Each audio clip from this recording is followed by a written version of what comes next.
Magandang gabi po sa lahat. Ang aking babasahin ngayon ay makikita sa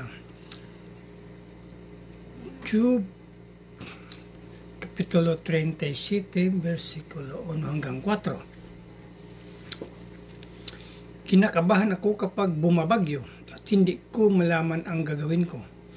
Pakinggan ninyo ang tinig ng Diyos, mula sa bibig niya ay nanggagaling ang kulog, ang kidlat at ang kanyang pinaguguhit sa kalangitan, mula sa isang panig ng daigdig hanggang sa kasulok-sulukan. Tinig niya ay umuugong, parang dagundong ng kulog. Ang pagguguhit ng kidlat ay hindi malagot-lagot. Ayun lang po, maraming salamat po rin ng Panginoon. God bless. Magandang gabi po sa ating lahat. Ang aking isi-share ngayon ay makikita sa Book of Job, chapter 37, verses 5 to 8. Ito po ang sinasabi. Sa isang salita niya ay may nangyayaring kababalaghan, kahanga-hangang bagay na di natin mauunawaan. Pinauulanan siya ng yelo sa ibabaw ng daigdig. Ibinubuhos niya sa lupa ang ulang walang patid. Pinahinto niya ang tao sa kanilang gawain upang malaman nila kung anong kaya niyang gawin. Ang mailap na hayop ay nasa kanilang mga taguan. Yun lang po, maraming salamat. Purihin ang Panginoon sa kanyang magagandang balita. God bless. Isang mapagpalang gabi po sa ating lahat. Ngayong gabi po, ang aking babahagi mula sa Aklat ni Job, Kabanata 37, Talata 9 hanggang 12. Ang malalakas na hangin sa timog nagmumula at ang malamig na simoy ay galing sa hilaga. Sa hininga ng Diyos nabubuo itong tubig, nagiging yelong matigas at napakalamig. Pinabibigat niya itong mga ulap, mula rito'y pinaguguhit ang mga kidlat. Ito'y bilang pagsunod sa utos ng ating Diyos, sumusunod kahit sa amparing nitong sansinukob. Purihin po lagi nating Amang Lumikha sa pagkakabasa ng kanyang salita. Amen. Isang mapagpalang gabi po sa ating lahat. Ang aking pambabasahin niyo mula sa libro ng Job, chapter 37, verses 13 to 15. Ginagamit niya ang mga ito upang ituwid ang tao, o ipadama ang kanyang pag-ibig. Job, pakinggan mo ito, at pagbulay-bulayan ang mga kahanga-hangang bagay na ginawa ng Diyos. Alam mo ba kung paano inuutusan ng Diyos ang lupa, at kung paano siya nagpapakidlat mula rito? Amen. God bless po. Magandang gabi po sa ating lahat. Ang babasahin ko po ay mula po sa Job, chapter 37, verse 16 to 18. Alam mo ba kung paano lumulutang ang mga ulap? Ang lahat ng ito'y kahanga-hangang gawa ng Diyos, na ang dunong ay walang hangganan.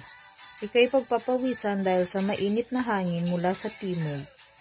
Matutulungan mo ba ang Diyos na ilatag ang kalawakan at patigasin na parang tansong salamin? Amen. God bless po. Hello po, ang aking Bible verse for today is from the book of Job, chapter 37, verses 19 to 21.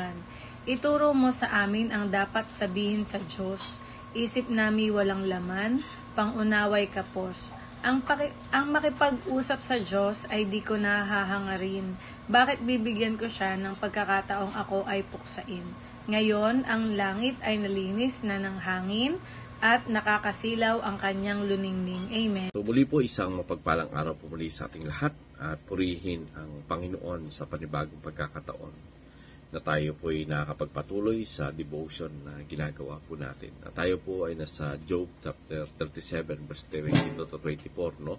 Sabi po dito, mula sa hilaga ay makikita ang nakakasilaw na liwanag. Nagpapakita ito ng kadakalyaan ng Diyos na puspos ng kamahalan.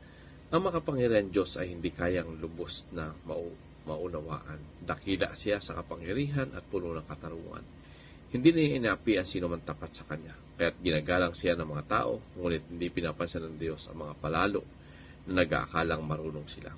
So dito makikita po natin dito sa ating binasa, no, na talagang ang Panginoon ay napakadakila po talaga niya. No? Hindi kayang abutin ng pag-iisip ito ng tao. No? Kahit gaano pa katalino ang isang tao, hindi po niya kayang lubos isipin, no? Yung kadakilaan ng Panginoon. Hindi po niya kaya itong mapagtanto, hindi po niya kayang abutin, no? Sapagkat yung karunungan at kaalaman po ng tao ay limitado. So dito makikita po natin na dapat tayo na ay mamuhay po tayo ng andun yung kababaang loob. Hindi po natin kailangang magmayabang sapagkat na talagang may Diyos na nakakaalam ng detalye ng ating buhay. At dito sa binasa po natin, makikita rin po natin dito na talagang ang Diyos po ay makatarungan, no? Hindi po siya nagpapabaya sa mga inaapi. Talagang andun po na ipinagtatanggol niya yung mga naapi, lalong higit yung walang kakayahan na ipagtanggol yung kanilang mga sarili. So, dito makikita din po natin na dapat ay magbunga sa tuwing patuloy tayong lumalago sa salita ng Panginoon. The more na nakikilala natin ang Lord, dapat ay magbunga ito ng paggalang sa ating Panginoon.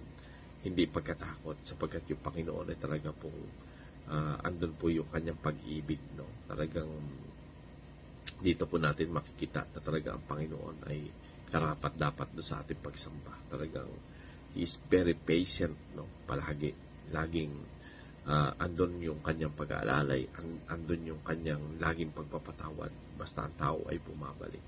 At lagi po natin tatandaan na ang Diyos po ay makatarungan. Hindi niya pinapabayaan yung mga naapi. So muli po, purihin ang Panginoon, and God bless everyone.